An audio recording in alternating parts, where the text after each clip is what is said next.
Hello, Cynthia, Wendy, Andrea, Amy, everyone who's joining. Hello, Varsha, welcome. Thank you all for joining this sort of rescheduled live, where last Friday it did not occur.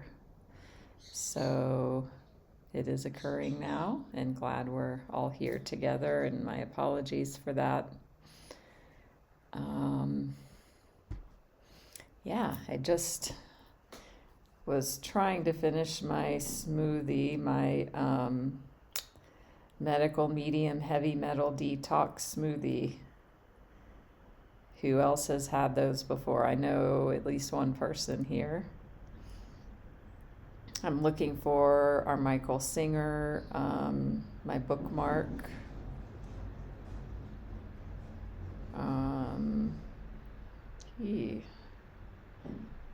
Okay, this is interesting. Anyway, I will just try and search for it.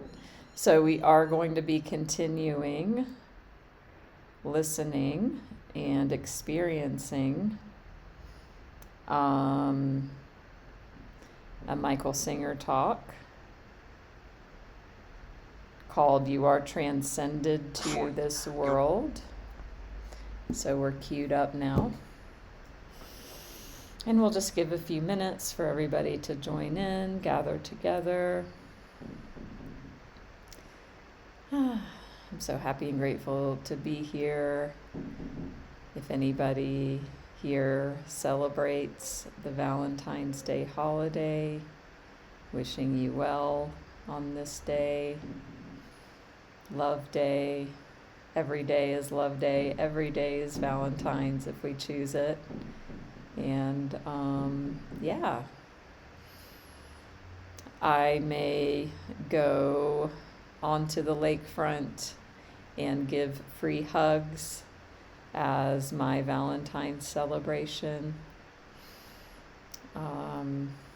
which is so fun. So if anybody's new here, please say hello if you would like to introduce yourself. Welcome, J.E. Glad you were able to make it.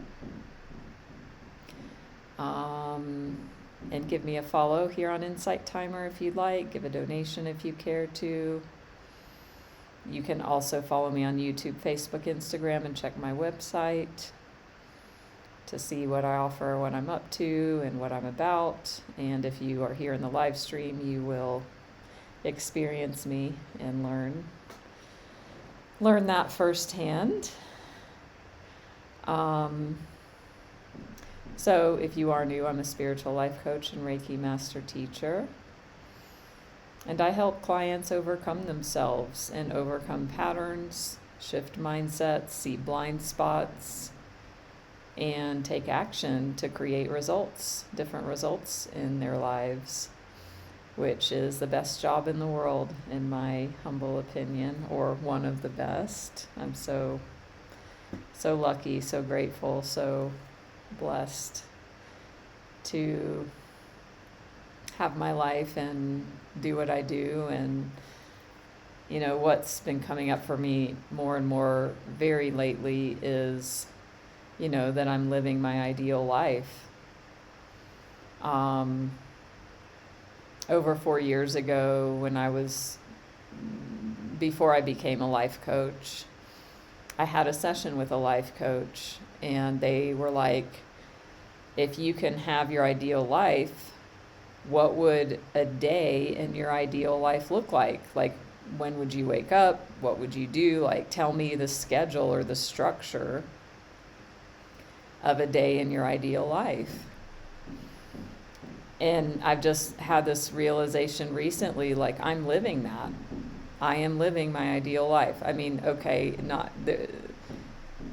I would like to have a romantic partner. That could be one thing that could be added, and it's not necessary. So aside from that, which, whatever, we'll see how that goes. But I am living my ideal days. I am living, I choose what I do every single day. Nobody makes that choice for me. I have total freedom to create my days. And I get to be with people all day long. I get to be with beautiful beings like many of you I have been with one-on-one. And yeah, there was just this deeper realization of I'm living the life of my dreams. And what a beautiful gift. So it's possible for anybody that might be questioning their lives or themselves, or in a space where they don't feel like that. Just know that it is possible. Many of you that follow me know I just celebrated 26 years without alcohol and drugs. And in that, I wrote a post about that. And I say that when I got clean and sober, all I wanted was a studio apartment and a used, dependable car. That was the extent of my dream and my vision. I would have never been able to even conceive of my life today. I wouldn't have been able to have it be a thought in my mind. Isn't that interesting? I wouldn't have, if somebody would have said oh, you're going to do, help people, and you're going to live around the world, and you're going to do this and that and have this life. I wouldn't have been able to think it would be any remotely possible. It would be like saying, you're going to go to Mars and live on Mars. That's how believable it would have been, or how in my conceptual awareness. So this message is here for somebody that needs to hear, anything's possible.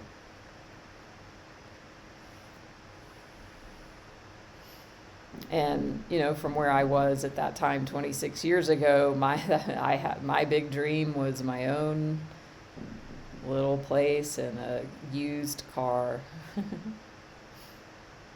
Hi, Rochelle. Congratulations. Thank you, Varsha. So, that wanted to come in for somebody here.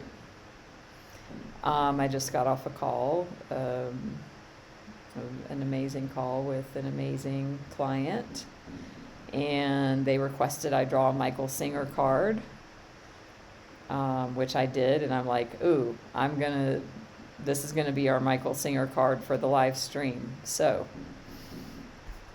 who all here does not know who Michael Singer is, which is the topic of this live stream?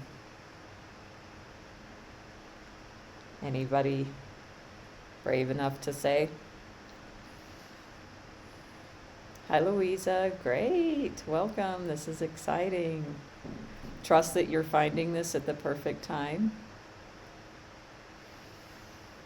So, for those who don't know, I'll just give a very brief explanation. He's most well known as the author of this book, The Untethered Soul. So if you don't know Michael Singer and you've been on the spiritual path, you probably have heard of this book.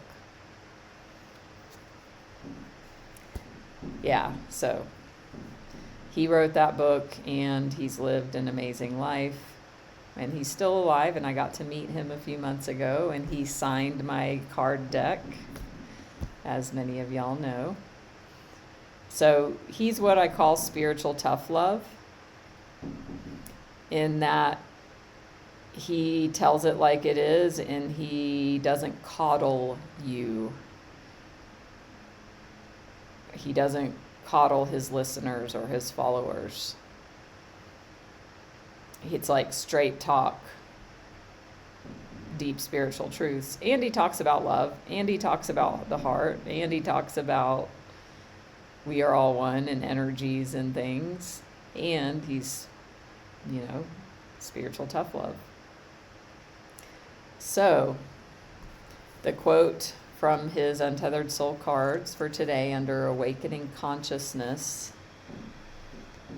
You think the solution to your inner problems is in the world outside, but nobody has ever truly become okay by changing things outside.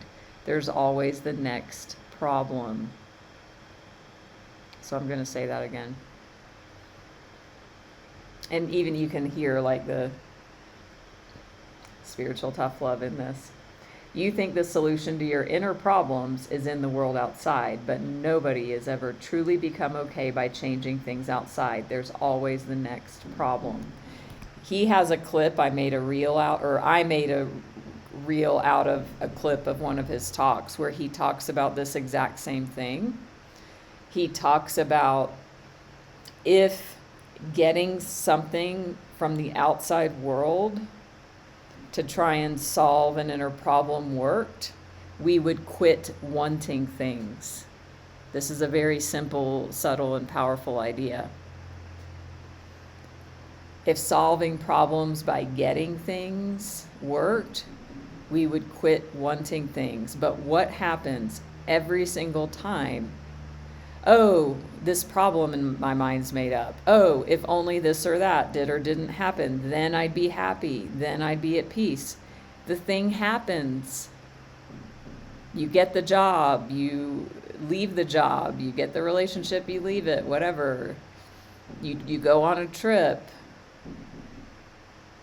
Then you come back. There's always the next problem. The issue of there always being an issue never goes away, ever. So if that paradigm worked, it would have worked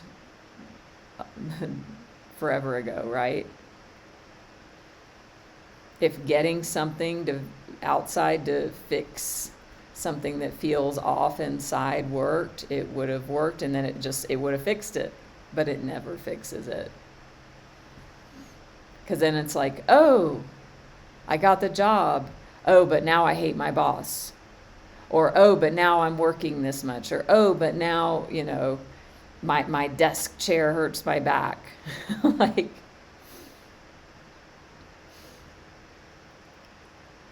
So nobody has ever truly become okay by changing things outside. Have you all gotten that? Has that really landed for you? Or is there still a part that thinks, oh, but maybe it's this next thing. Oh, but maybe when this happens. I know my mind still does that. And I talked about one of my top 3 favorite Michael Singer talks last time, and I listened to it after the last time we met for Michael Singer. It's called Give Up on the Old Way. And so basically, this is the old way is looking to the outside world to fix your inner state or fix your problems on the inside. That's the old way. There gets to be a paradigm shift to where you wake up and realize, I can't keep looking to the outside to do something different, to feel something different in here. I've got to give any idea that I'm ever going to get lasting contentment, peace, happiness, fulfillment from the outside. Hi, Jessica. Hi, Madeline. Varsha, that's a great question about manifestation, which Michael Singer does not ever talk about that, or if he does, he very briefly does, and my sense is he's not too into it. So, my favorite way to kind of reconcile these things is an Abraham Hicks quote, who, they're the law of attraction manifestation experts. They say the best place to be is happy where you are and excited for what's to come. Happy where you are and excited for what's to come. So that's my take on a way to work with that idea. There can be others, of course. Because what happens with like the manifestation and law of attraction, it's like, oh, I'm wanting to create something. I'm wanting to, the new car or whatever, and I'm going to focus on getting it, right? So that does not go in line with what Michael Singer teaches. And a way to be like, okay, if I'm happy where I am, then I'm not needing the manifestation to occur. I'm not feeling lack while I'm, quote, waiting for the thing to happen. If you're ever in a state of waiting, Eckhart Tolle says, like, waiting is a red flag. If we're waiting for anything, the energy of waiting always implies I'm not okay where I am right now in this moment, period. So I want y'all to watch for that this week. I feel like I'm waiting for something. I'm waiting in line. I'm waiting for my manifestation. I'm waiting for Friday at 5 p.m. so I can go home for the weekend. Waiting is always a red flag. That means we don't want to be in the present moment. There's something not good enough. We're not fulfilled. It's lacking. There's something missing. So in this manifestation idea, being happy where we are and excited for what's to come. And if that is the new car, I'm not putting my happiness on hold until I get the thing, because that's a recipe for suffering. Hi, Lotus. Hi, Lisa. So great question. So we're going to dive into listening to the singer talk. If you want a link to this, send me a private message. I have a playlist on my YouTube channel with all of these, the talks that I'm playing. I have a playlist of those talks, and I have different playlists with my live stream replays. So I have like a Michael Singer replay, which is this recorded on my channel. And I have a playlist of the talks themselves, if that's interesting. Ooh, interesting, Lisa. Yeah. Waiting for things to be over. It's not liking what's happening right now in this moment, being in resistance.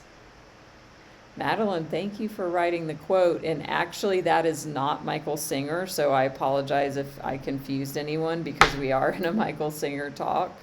That quote is from Abraham Hicks, who is like one of the experts at speaking on law of attraction and manifestation. So my answer to the question about what about manifestation is actually not from Michael Singer, because he doesn't really believe in it, in my opinion.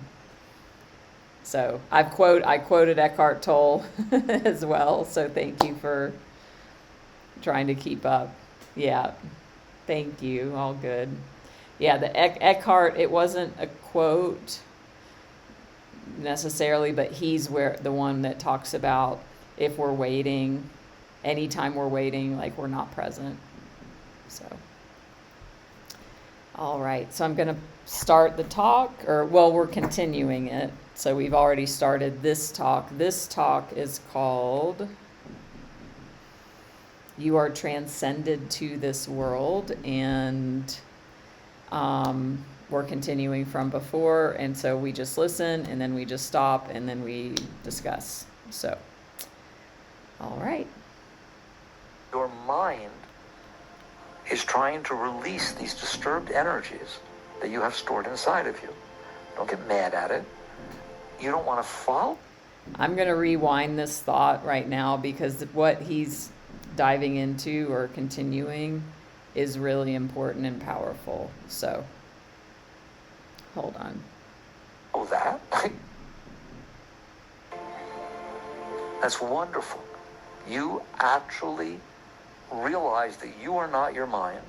You wanted to be quiet, but it kept talking, and you also got sucked into it. And then you came back. In other words, you actually spent time being you. Yes, you got lost in the mind, but you were aware that you got lost in the mind.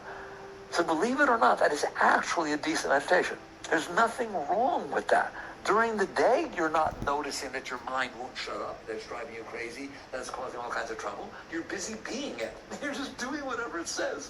Whatever it says. If it says, I like it, you run after it. I don't like it, run away from it. But at least during those 15 minutes, your idea was to sit there. Literally, this is how I teach it. Because I don't teach meditation. That's the closest I'm going to come. All right? You sit there and try and not get involved in what your mind is saying. Don't try to stop your mind. It's not a matter of fighting with your mind. Never fight with your mind. It doesn't work out for anybody, you or your mind or anybody else. The mind has the right to try to release the energies that are stuck inside of you. The mind has the right to try to release the energies that are stuck inside of you. This is very profound. You get that? The mind has the right to try to release the stuck energies inside of you. So when our mind just goes and goes and goes, it's trying to help us by releasing the stored energy in the heart, but it doesn't work. So we'll continue. Just like your body creates white blood cells, T cells, to try and get rid of bacteria and so on. That's its job. It's trying to do something for you. Your mind is trying to release these disturbed energies that you have stored inside of you. Don't get mad at it. You don't want to follow that. It's not going to help you. You have to learn to be comfortable until you're finished. Eventually you'll be finished. The mind won't do that. But you can sit there and notice, this is my mind cleansing. This is my mind trying to tell me what needs to happen for me to be okay. I'm not interested. It's not going to make me okay. My mind will tell me it better not rain tomorrow. I'm having a party outside. Come on, why does it always rain on the days I don't want it to? Of what use is it for your mind to talk to you like that? All it does is make you nervous. All it does is make you anxious. It is not going to affect the weather, but yet it does that, doesn't it? So you start watching. You start So again, what he's saying is there's disturbed energies inside. We, with our will, did that to ourselves in the course of being human and living life. And he says what happens is something happens on the outside. We either want to cling to it or we don't like it and we try and push it away energetically. But what happens is, instead of just letting life pass through us and letting experiences move through us, we cling or resist, and it pushes this energy down energetically inside, we say in the area of the heart, and it's stored there. So there's all these experiences and disturbances that we push down with our internal hands. And so basically, we suffer because all this shit is stored in here, and then we keep putting more on every day, all the time. And the mind is trying to help us by ruminating and trying to fix these perceived problems to get rid of the energy, but it doesn't work because it's a different mechanism. We can't fix a problem in the mind that's in the heart. We've got to go to the source, which is being with the energy here, and he talks about this, and he will. But he says, we don't want to get mad at the mind or blame it. It's trying to help us by doing this job. So this is a really powerful and a bit of a subtle way to look at this. Does anybody have questions on that? So this talk, Lisa, is called You Are Transcended to This World. Again, I can send the link, or you can find it in my channel. So I wanted to pause on that. So he says, he's talking about meditation, that's why our mind just goes and goes and it never stops, because it's trying to solve the problem of the heart and it can't. And so he says we get to just not be interested in what the mind is thinking. Not get identified, not get interested because it does ridiculous things like complain about the weather inside of our head, which we have no control over. Noticing that the environment that your mind is creating for you is not healthy. It is not an environment in which love can sprout. It is not an environment in which freedom can be experienced. It is a binding, troublesome thing. And then it makes you go out and try to find things outside that appease it and make it feel better. If it's worried about something, is scared of something, it tries to make you do things that will make it feel better. You should never do that. I would never, ever listen to what my mind tells me to do. Because I know my mind doesn't know a single thing. It only knows the tiny little experiences that it's stored from the past, and now it's making up something, trying to make the current moment be like that. I know it's not going to be like that. Why would I give in to a mind talking like that?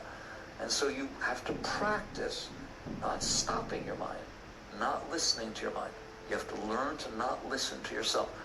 Well, who will I listen to if I don't listen to myself? That's such a logical, beautiful question. Wait till you hear the answer.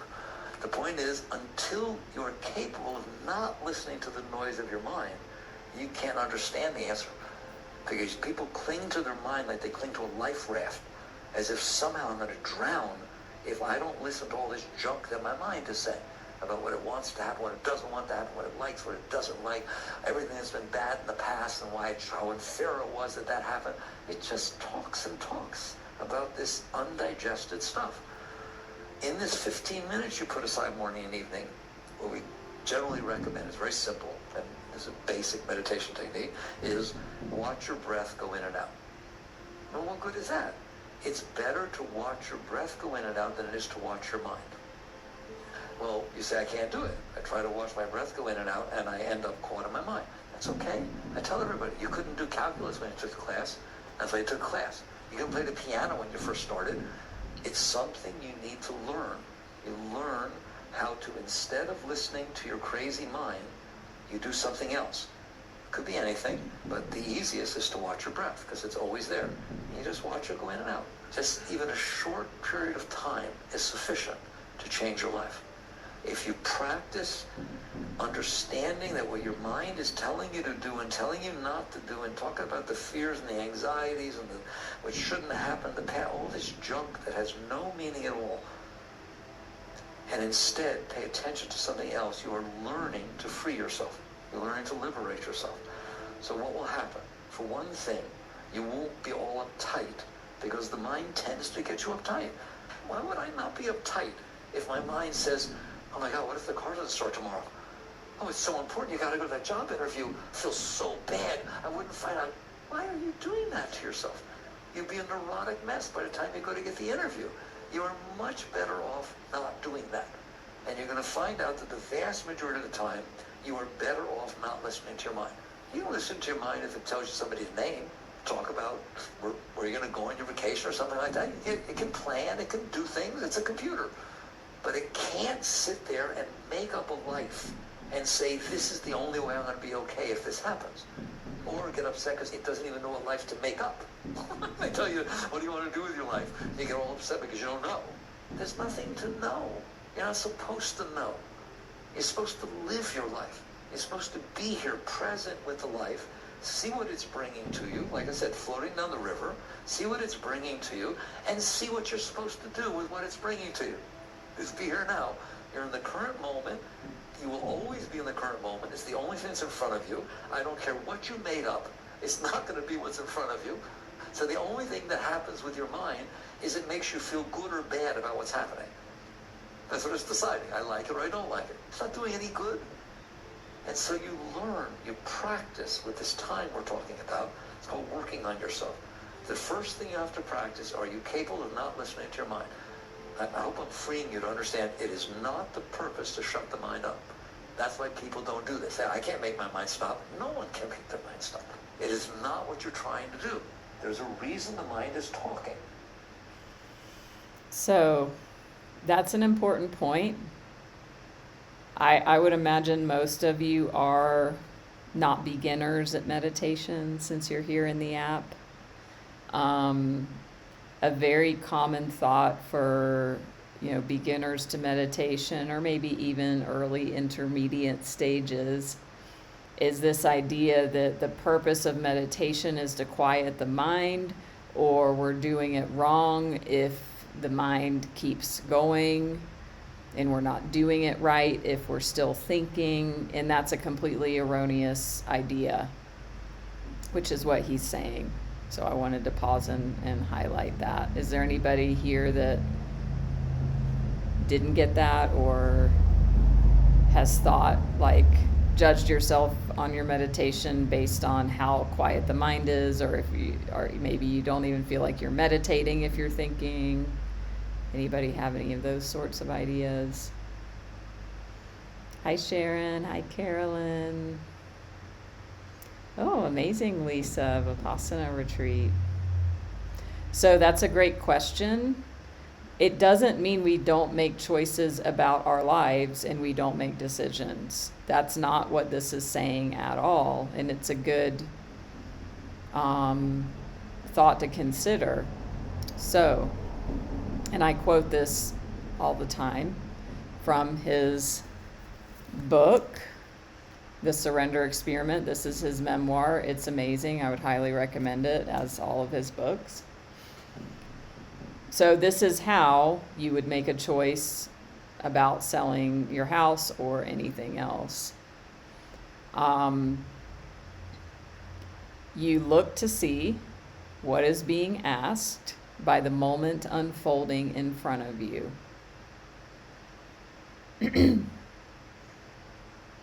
Wait, now I got ahead of myself.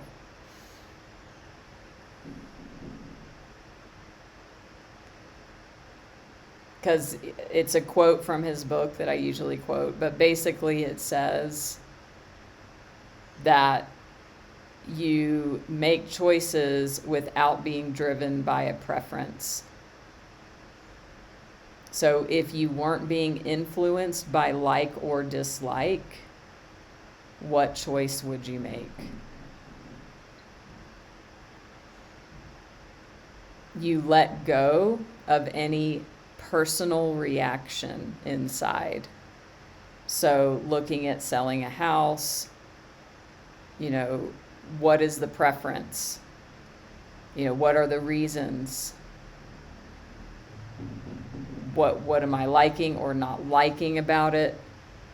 I get to work with myself there first and release any clinging or resisting. And then from that clearer place, I look to see, what would I be doing if I wasn't influenced by like or dislike? Hi, Dawn. Yeah, who else has never gotten their mind quiet besides me?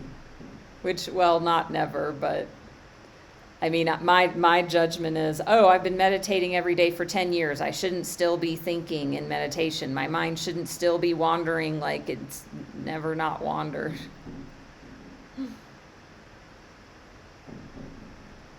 Right, Amy. Hi, Annette. This is Michael Singer's memoir, The Surrender Experiment. So we don't want to try to quiet the mind. That will never work. What happens is when we focus on our breath, or have some focus, or if it's a guided meditation, focus on listening to that,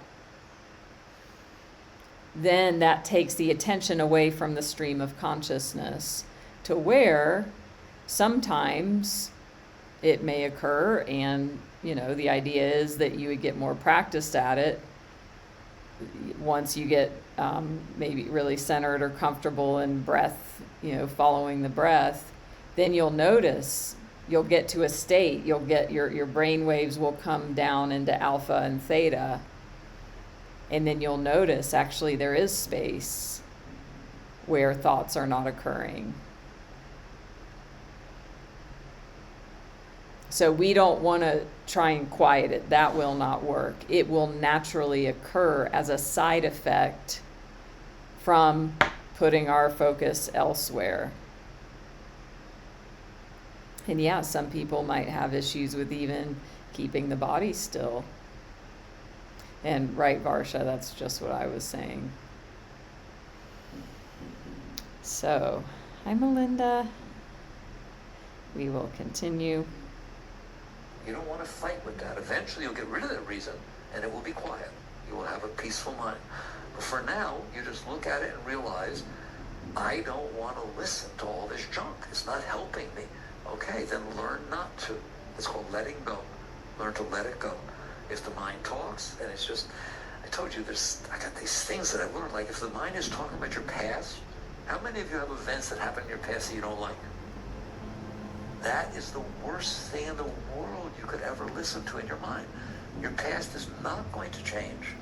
So if you have something coming up in your mind talking about what you don't like about the past, you're wasting your life. No good will ever come of that. So you learn to let go. If the mind talks about what happened when your parents got divorced when you were young, or your first husband, or so on, you just give it a little kiss on the head, say, all right, you do that, I'm going to watch my breath. And I'm telling you, you will start to feel better. You will start to enjoy your life more. If you're... So that's an important point. You know, he's like, what good is it to let your mind think about the past or the future, too? When it happens, not if, but when, because it will happen.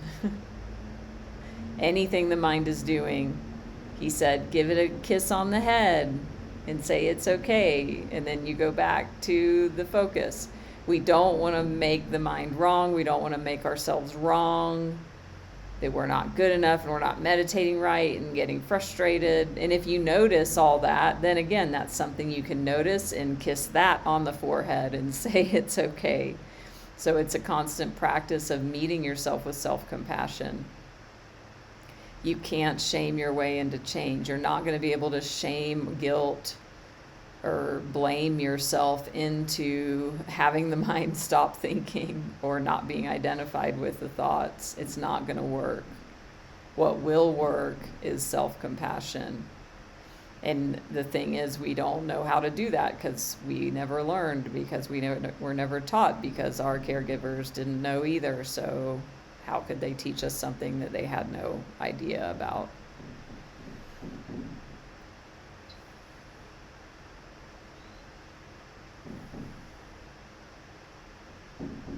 Yeah. Actually, this is bringing to mind something. I want to just take a total break from Michael Singer for a minute. There is this video. I shared it with a couple clients this week, and I've had it for a couple years saved, and I bring it out sometimes. But speaking of like parenting and childhood programs and ways that we were, likely parented, this video, I mean, I've probably seen it 20 times. It's like 2 minutes.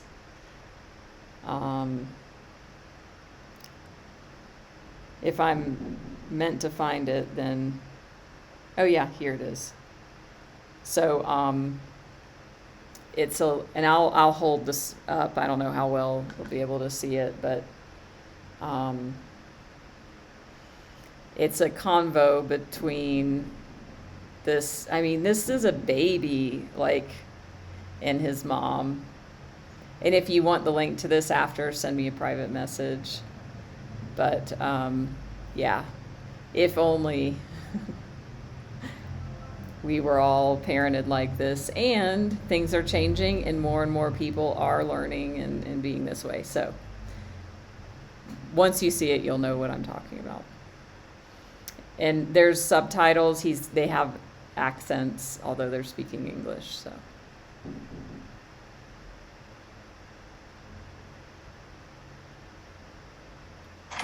You hurt my feelings by not going outside, so that's why I didn't want to make this a small choice.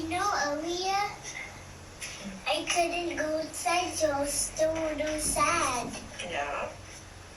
But that was a consequence. But after I was a little sad, I was a little bit upset. More than a little. More than a little upset? Yeah. We all get upset sometimes. Yeah. We don't get what we want all the time. Mama also don't. Papa also don't. But it's hard for babies to do that. You know, earlier, baby dropped the plate and Papa got angry at her, and I told Papa to make this. I told Papa to stop breathing slow and make a small choice for Papa. And then did he do it? Yeah, but earlier I chose to be a tiny bit mad, but after a while I was okay. You were okay? Life is like that. We get upset, we get mad, we cry. That's emotions, Mama. That's emotions, I know. And then we feel better after we cry. Yeah. You do, even when you're upset or angry. Always different kinds of feelings. Even though when you're scared. That's another emotion. Yeah, a different kind of emotion. No, I was wrong. Today I had all the emotions. Yeah. Yeah, just today. That's okay. When it means, We're learning. even though when I was that mad, you still love me that so much? Of course. Always. Yeah, I love you. You hurt my feelings? It still makes me cry. Every time I hear it.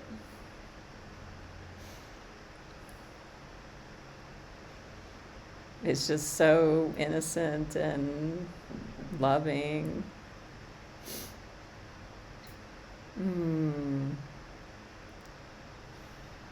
Oh, that's wonderful, Amy. I'm glad that I know it's obviously viral, so I'm glad that y'all are passing it around. Like, that's what's going to change the world. Or that's what's already changing the world. It's just so touching. So we get to be that way with ourselves now because most of us didn't receive that as children. So we're walking around blaming and shaming ourselves, trying to shame ourselves into change because that's how we learned, because that's all that our parents knew, and it doesn't work. So even as you're sitting in meditation, remember that video and remember the loving compassion, you know, that the baby has for himself and the mom has for the baby. When your mind goes off, it's okay. Of course it will. Yeah, it's like that's an old soul, that baby, and the mom. So Lisa, if you send me a private message, I can arrange to send that to you. I don't know how else to find it. So, yeah, I know. So I had to take a little detour to share that because of the way the Michael Singer talk was going. So we will continue. Sitting there eating your meal, and you pay attention to your eating instead of having the mind talk about, it's not the same as what I expected it was going to be, or last time I was here there was more, they gave a bigger serving. And you know, I don't know. I don't even like to mimic it. It's scary. You are better off not listening to the garbage that your mind talks in there. Like I said, you're not going to stop the mind right now, but you can learn to not listen to it. It's not hard not to listen to it. Just put your attention somewhere else. So the first thing that will happen is you will find out you're happier. You're happier. You enjoy more lunches. You're happier with other people because you're not expecting things of them. But that's nothing. The next thing is going to happen. Little by little, you're going to realize the fact that I cannot listen to my mind means I am not my mind. And now we're getting somewhere. I'm not my mind. But I forgot to tell you, you're not your body. I'm not my body. Can you look at it? Can you look at your body? I want to ask you, can you look at your body? Who's looking? When you were 12 years old, did you look in the mirror and see a 12-year-old? Is it the same you who looks in the mirror now and sees a 20-year-old? When you go to sleep at night, do you dream? How do you know? Because it's the same you watching the dream as the you who's here watching this stuff, isn't it? There is a you in there. There's a continuity of consciousness. It has been there the entire time. It has just seen different scenery outside. It has seen a different mind. You know, when you were 12, your mind said different things than it says now. And so you're watching a different mind. Your heart is emoting different emotions based on different situations. And the world, of course, is different all the time. You're not different. So this is he's getting into very, very deep truths right now. Did everybody get what he's saying there? That we are not our mind and we are not our body.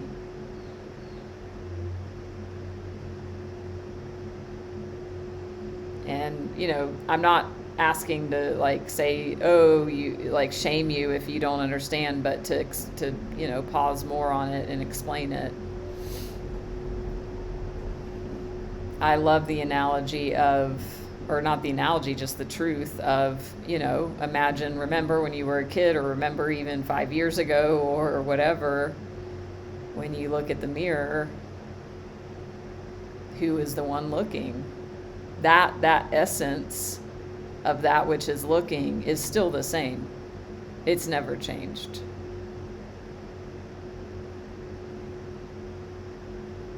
So, yes, the observer is always the same. This is the, you know, the one, the I am that we all are and that we share. And this is non-duality. So I wanted to pause on that, just, yeah, because it's important to make sure that didn't just breeze on by if that's something new for anybody. That's what happens when you start being willing to watch the mind instead of be it. It's like you watch TV. You're not the TV, you're the one who's watching the TV. Watching your mind is exactly like watching the TV. It's just something that's talking. It's like a talking head, and it's just in there talking. And you learn to relax. That's the next thing you do. First you follow your breath instead of listening to your mind. And when you get kind of good at that, you just relax. The mind talks, you relax. The mind starts giving you a hard time about stuff, you relax. If your mind is giving you a hard time about something that happened 10 years ago, will you look me in the eye and tell me that makes sense? Does it make sense? It doesn't make any sense in any way, shape, or form. It's going to destroy your life. You need to learn to relax in the face of what your mind is saying. So if you're following your breath, and I'm talking about every situation, that's what you need to do. You're following your breath, your mind is talking, just relax, let go. And then start to lean away from what your mind is saying. And what you're going to find out is now we know, as I already told you, you don't get as uptight as you used to. And now you realize, I'm me. That's what I want. I don't want to give it a name. The Atman, the self. You know who you are? You. If I say, hi, are you in there? You say yes, don't you? That's who you are. The indwelling being. The essence of your being, you. And you'll notice that you are the one who's watching your mind. And you have gotten lost in the mind, just like you get lost in a movie or lost in TV. If you will spend this time and practice, you will start to not get lost in the mind. But I have to warn you that you'll go through a period where you will not like that you had this discussion, because your mind is way worse than anything. And your mind's no different than anybody else's. They're not personal. I'm not taking it personal. I have to mention that, by the way. When you start watching your mind instead of being it, don't get upset because of how bad it is. Don't get down on yourself. Just realize, oh, wow, thank God I'm not listening to this anymore. You will literally get to that point where you say, thank God I used to listen to that. I used to do what it told me. If somebody did something in my mind, said, why'd they do that? And then it said, because they don't like you. They've been lying to you the entire time. That's something your mind made up. That's not why they did it. You don't know why they did it. That's why you asked yourself, why did they do it? If you knew why they did it, you wouldn't have said, why did they do it? Which one of you have ever had your mind do the following? I know why he did that. Because probably was just, I never done that. That means it doesn't know. It's not going to make it up and then know. It doesn't know. But it doesn't like not knowing, does it? And so it makes it up. And the next thing you know, it makes up why people do things or why things happen. And then it decides what to do about it because that's why they did it. That is what you're going to see going on in there. It's going to scare you to death. And at some point, you will wake up enough where you realize, oh my God, I'm not free yet, but I ain't listening to it. And there's no way I am ever again doing what it says to do. All right? Well, now what? Okay, we'll pause there for today. That's a good stopping point because he's going to switch topics. So, Madeline, good questions. The watcher never changes.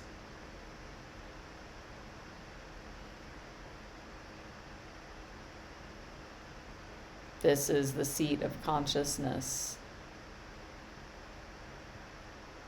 It never changes. It's not the body. It's not a gender. It's not, a conglomeration of skills.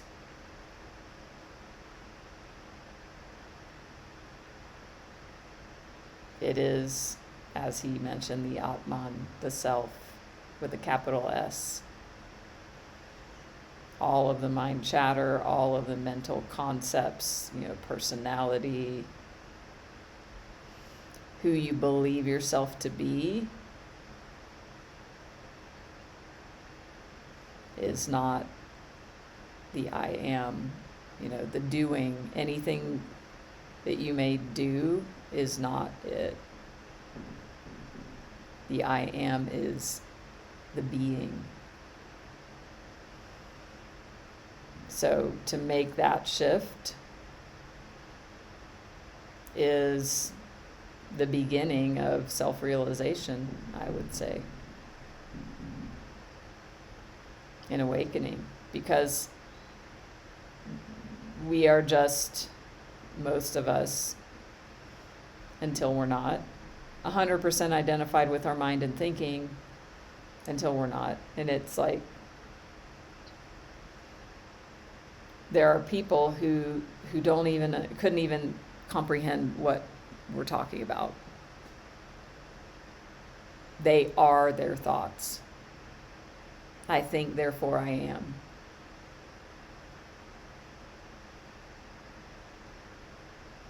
And that's a miserable place to be, because the mind is usually always in a constant state of suffering.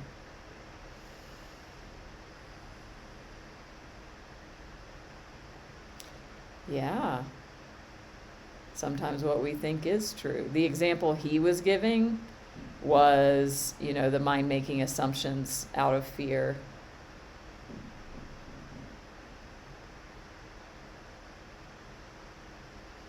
This is where discernment comes in. This is where, spiritual growth, personal development, coaching, as I said earlier, coaching is about shining light on thinking, blind spots, challenging that thinking.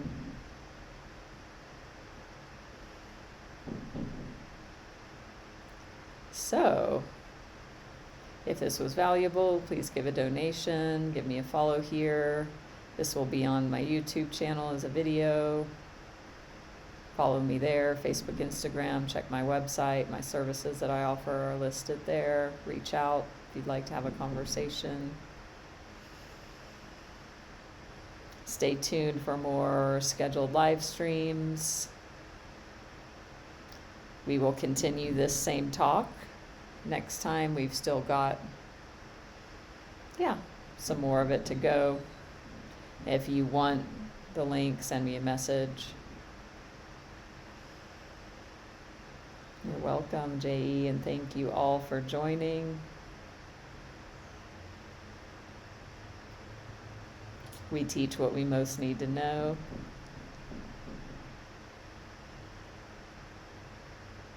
And you teach when you teach, you learn twice. Have y'all heard that? So that's why I'm teaching it. Yes, I just did, Madeline. Thank you. So stay tuned for Sunday Morning Live. Sunday Morning Live this weekend, Sunday morning in the Western Hemisphere. I'm so whatever. It's hard for me to convert time zones into Asia because I lived in Asia so long and I just came back a few months ago. But wherever it is in your time zone, I will see you then. Thank you, Cynthia, Carolyn, Amy, Madeline, Wendy, everybody for joining. Anisha, nice to see all of you.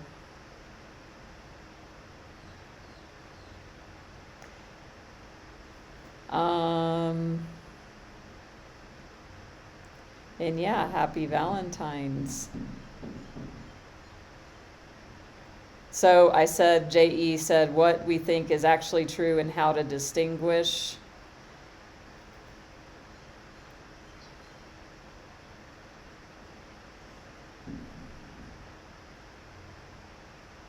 It's about discernment. It's about learning to discern. It's about disidentifying from believing every thought you have. It's about learning to have a pause between reaction and response. I mean, Michael Singer says, don't believe any of your thoughts. And then I said, this is where coaching can help, or places where you challenge your thinking or your beliefs or your structures.